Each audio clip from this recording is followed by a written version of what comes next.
Hello everyone, welcome to my channel. ఈరోజు రాగి సంగటి చికెన్ కర్రీ ఎలా తయారు చేసుకోవాలో చూద్దాం. ముందుగా రాగి సంగటిని ఎలా తయారు చేసుకోవాలో చెప్తాను. ఒక గ్లాస్ రేషన్ బియ్యం తీసుకొని దాన్ని బాగా కడిగి 1 అవర్ నానబెట్టుకోవాలి. దీనిలోకి 4 గ్లాసులు నీళ్లు పోసుకొని బాగా కలుపుకొని దీన్ని గ్యాస్ మీద పెట్టేసుకోవాలి. గ్యాస్ మీద పెట్టేసుకొని బాగా ఉడికించుకోవాలి. అది ఉడుకుతూ ఉండగా దానిలోకి కావాల్సినంత ఉప్పు వేసుకొని బాగా ఒకసారి కలుపుకొని దాన్ని చూసుకుంటూ ఉండాలండి. చాలా మెత్తగా ఉడికిపోవాలన్నమాట.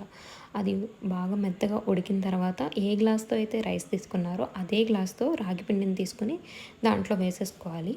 అది వేసేసుకొని కదుపుతూ ఉండాలన్నమాట. కుదిరితే అన్నం హస్తంతో కలిపేసుకోవచ్చు, లేకపోతే కనుక చెక్క గరిటెలు ఉంటాయి కదా, అవి తీసుకొని బాగా కలుపుకొని బాగా మెదుపుకోవాలండి. దాంతో అంతే, రాగి సంగటి రెడీ.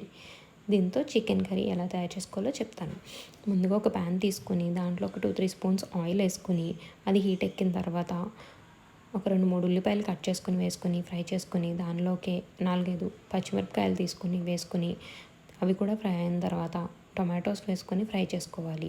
ఇవన్నీ ఫ్రై అయిన తర్వాత దీనిలోకి చికెన్ వేసుకోవాలండి. చికెన్ వేసుకొని పసుపు, ఉప్పు కూడా వేసుకోవాలి.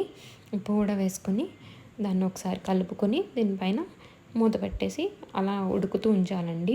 వేరే గ్యాస్ మీద ఒక ప్యాన్ తీసుకొని ఆయిల్ పెట్టుకొని దానిలోకి ఆనియన్స్ వేసుకోవాలి. ఫస్ట్ ఆనియన్స్తో పాటు ఒక టమాటో కూడా వేసుకొని దాన్ని ఇలా ఫ్రై చేసుకుంటూ ఉండాలి. అది ఫ్రై అయిపోయిన తర్వాత వేరే ప్యాన్ తీసుకొని దానిలోకి ధనియాలు, జీలకర్ర, అనాస పువ్వు, దాల్చిన చెక్క, 3-4 ఇలాచీ, 2-3 లవంగ మొగ్గలు ఇవన్నీ తీసుకొని ఒకదాని తర్వాత ఒకటి ఫ్రై చేసుకోవాలి. ముందుగా ధనియాలు ఫ్రై చేసుకుంటున్నానండి. అది ధనియాలు కొంచెం ఫ్రై అయిన తర్వాత జీలకర్ర వేసుకుంటున్నాను. జీలకర్ర తర్వాత ఒకదాని తర్వాత ఒకటి ధనియాలు, జీలకర్ర, ఇలాచీ, అనాస పువ్వు, లవంగ మొగ్గలు ఇవన్నీ లైన్గా ఒకదాని తర్వాత ఒకటి వేసుకొని ఫ్రై చేసేసుకోవడమే.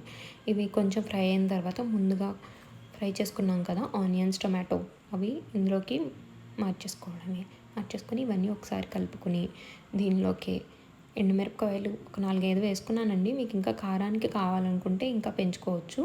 దీనిలోనే 3-4 వెల్లుల్లిపాయ రబ్బలు కూడా వేసుకొని దీంతో పాటు కొంచెం ఒక గుప్పుడు కొబ్బరి కూడా వేసుకొని దీన్ని పేస్ట్ చేయాలండి. అందుకని బాగా దగ్గరగా ఫ్రై చేసుకోవాలి. ఫ్రై చేసుకొని మిక్సీ చేసేసుకొని ఆ పేస్ట్ని పట్టుకొచ్చి దీంట్లో వేసేయడమే. మీకు తెలిసే ఉంటుంది, రాగి సంగటిలోకి చికెన్ కర్రీ అనేది కొంచెం లిక్విడ్గానే ఉంటుంది కాబట్టి మీకు కావాల్సినంత వాటర్ వేసుకోవచ్చు. అదేమీ వాటరీగా ఉండదు, కొంచెం థిక్గానే ఉంటుంది మనం వేసిన ఇంగ్రీడియంట్స్ బట్టి. అది అలా కలుపుకుంటూ ఉండాలి. కలుపుకొని మీకు కన్సిస్టెన్సీ చూసుకొని ఇంకొంచెం వాటర్ కావాలంటే కూడా వాటర్ వేసుకోండి. ఒకసారి టేస్ట్ చేసుకొని ఉప్పు కారం సరిపోయిందో లేదో చూసుకొని మీకు కావాలంటే ఎక్స్ట్రా కారం కూడా వేసుకొని దీన్ని ఇలా చికెన్ ఉడికేంత వరకు ఉడికించుకోవాలి. ఇది బాగా ఉడికిపోయిన తర్వాత దీనిలోనే కొత్తిమీర కూడా వేసుకొని ఒకసారి అలా కొంతసేపు వదిలేసి కలిపేసుకుంటే చికెన్ కర్రీ రెడీ. రాగి సంగటి అనేది హెల్త్కి చాలా మంచిదండి. దీంట్లో కాల్షియం అవి చాలా ఎక్కువ ఉంటాయి కాబట్టి ఎవ్రీ వీక్ తిన్నా కూడా చాలా చాలా మంచిది. బోన్ హెల్త్కి అవి కూడా చాలా మంచిది కాబట్టి మీరు వీక్లీ వన్స్ తినడానికి ట్రై చేయొచ్చు. అంతే, రాగి సంగటి చికెన్ కర్రీ రెడీ. దీంతో పాటు నేను క్యారెట్, కుకుంబర్ కూడా కట్ చేశానండి. మీకు కావాలంటే ఈ కాంబినేషన్లో కూడా ట్రై చేయొచ్చు. క్యారెట్, కుకుంబర్ కూడా హెల్త్కి చాలా మంచిది. ఇవి తింటే ఇంకంతేనండి, కథం. ఎంతో హెల్తీ, టేస్టీ అయిన రాగి సంగటి chicken curry ready. Thank you. Please to subscribe.